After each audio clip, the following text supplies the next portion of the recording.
নামাজ পড়া বন্ধ করে দিল। লা ইলাহা ইল্লাল্লাহু মুহাম্মদ ইয়া রাসূলুল্লাহ বলা বন্ধ করে দিল। বলো সব ছাড়ো, আমি জমিনের খোদা গরিব গদাই বাদশা, তোমরা আমার ইবাদত করো।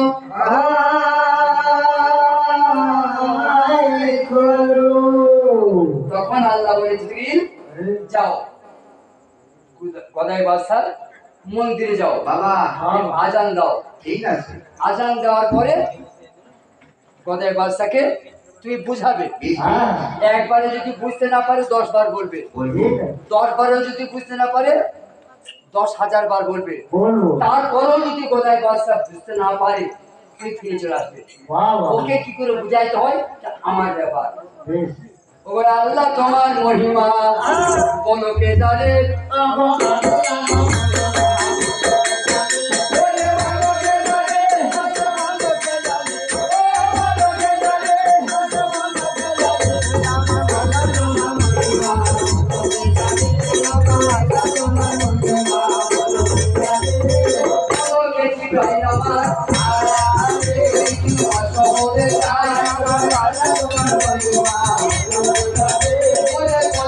মন্দিরে চলে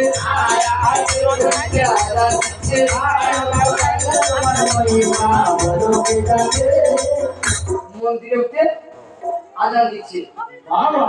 যখন আজানটা দিচ্ছে গদাই শুনতে পাচ্ছে কিন্তু ব্যক্তিকে দেখতে পাচ্ছে না। আজানের শব্দ শুনতে পাওয়া যাচ্ছে, তো আজানটা কোথা হচ্ছে, কে দিচ্ছে শুনতে নাহি পাওয়া যায়। আজান যখন শেষ হলো এক ব্যক্তি মন্দিরের চূড়া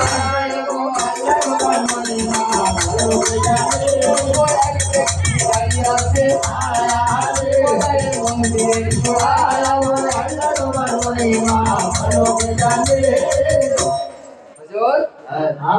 একজন ফকির সাহেব আপনার মন্দিরের চূড়ায় রেখে আজান দিচ্ছে।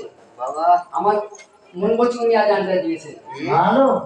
গদাই বাদশা রেগে গেলেন, বলে সিপাই ও যখন আমার কথা শোনে নাই, আমাকে খুদা বলে মেনে নেয় নাই, ওর কালো মুখ আমি দেখবো না, ওকে আমার সামনে আনার দরকার নাই। তীর দিয়ে শিবর পুড়িয়ে দাও।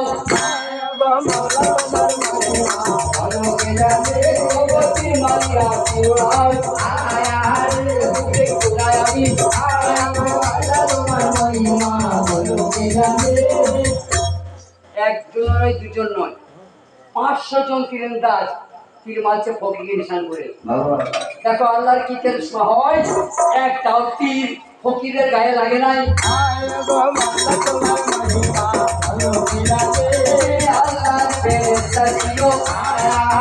একটা তীর বিধে নাই।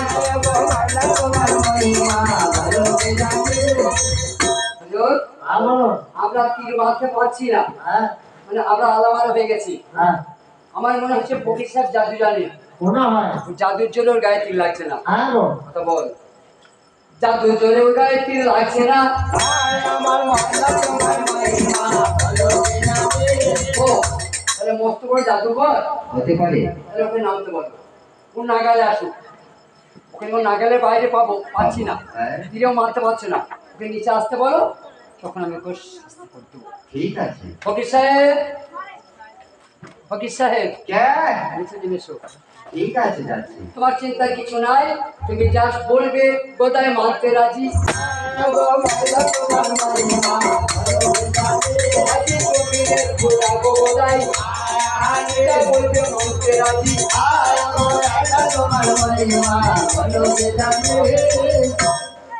বাদশা বসে আছেন মসজিদে, আল্লাহ ফেরেশতা জিবরাইল ফকির সেজে এসে বাদশাকে সালাম জানালেন।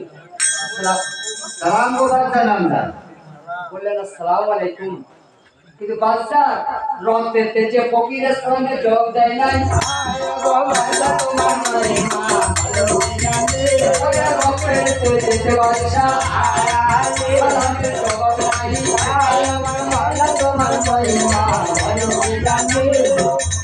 বাদশা কোথায়, তুমি আমার সালামের জবাব দে না।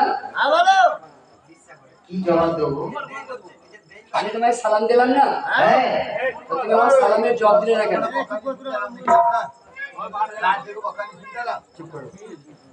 তখন বাদশাহ গদাই কি বললে শোনো। কি বললো? বলছে আমার উপর তো কেউ নাই, আমার উপর তো কেউ নাই, সবার উপরে কে? আল্লাহ। হ্যাঁ কিন্তু আমি আমি তুমি কাকে ডাকছো? তুমি আজ 70 বছর বয়স, তোমার দৌড়ে যায় ভিক্ষা করে বেড়াইছো। বেড়াচ্ছি তোমার কান থেকে তোমার আল্লাহ ঝোলাটা নামিয়েছে? না এখনো ভিক করছো। করছি আমাকে একবার আল্লাহ বলো, আমাকে একবার আল্লাহ বলে স্বীকার করো, এ রাজ্য লিখে দিব।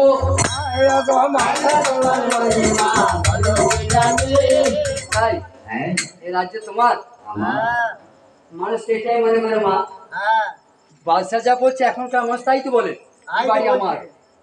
এই বাড়ি যিনি তৈরি করেছেন বুকে হাত দিয়ে বলতে পারবেন এই বাড়িতে যতদিন দাঁড়িয়ে থাকবে আপনি ততদিন বাঁচবেন? ভাড়া বাড়ি তো, বাড়িতে ভাড়া থাকে, মাস শেষ হয়ে যায় চলে যায়, সব ভাড়া বাড়ি তো। যার যখন টাইম হবে শুধু হাতে চলে যাবে।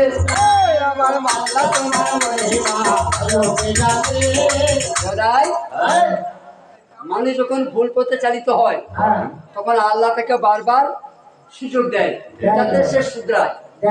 একান্তই যখন শুধরায় না তখন তারপর আল্লাহর গজব নাজেল হয়। এক কাজ করো, তুমি তোমার শয়তানিটা ছাড়ো, নিজের মুখে সব থেকে আল্লাহ বড় ও তুমি নিজে স্বীকার করো। আমার আল্লাহ তোমার মহিমা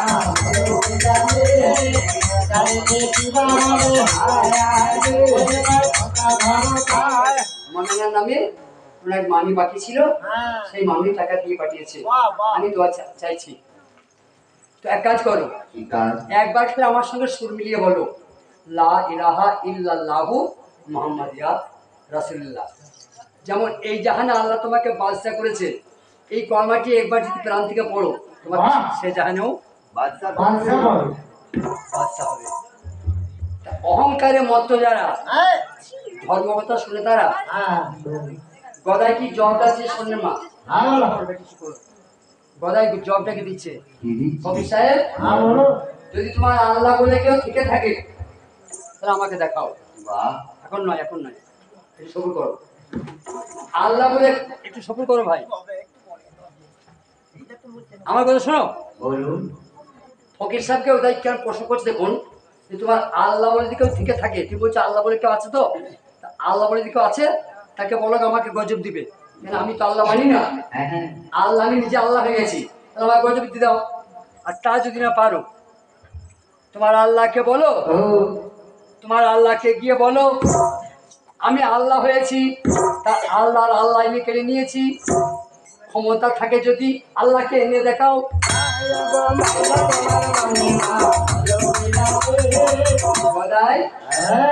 আমার হুকুম নাই, তোমাকে শাস্তি দেওয়ার হুকুম আমার নাই, আমি সঙ্গে সঙ্গে তোমাকে শাস্তি করতে পারতাম। একটুখানি সবুর করো। একটা কাঁটা যদি মেয়েদের পায়ে ঢুকে যায়, রাস্তায় চলতে চলতে কোনো মা বোনদের পায়ে কাঁটা ঢুকে যায়, মা যদি ঠপ করে বসে পড়ে কাঁটাটাকে বলে দোলা ভাই কাঁটা বেরিয়ে পড়ে, বেরোবে? বাপজি কাঁটা বেরিয়ে পড়ো, বেরোবে না। ওই কাঁটা বের করতে কি করতে হবে?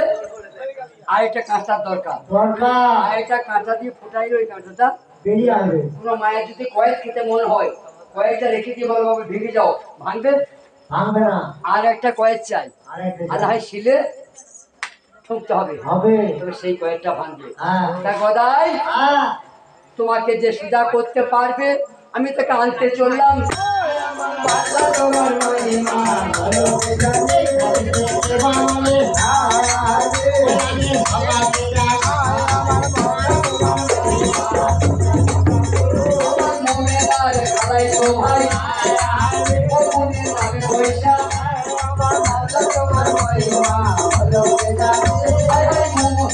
মমিনাকে করতে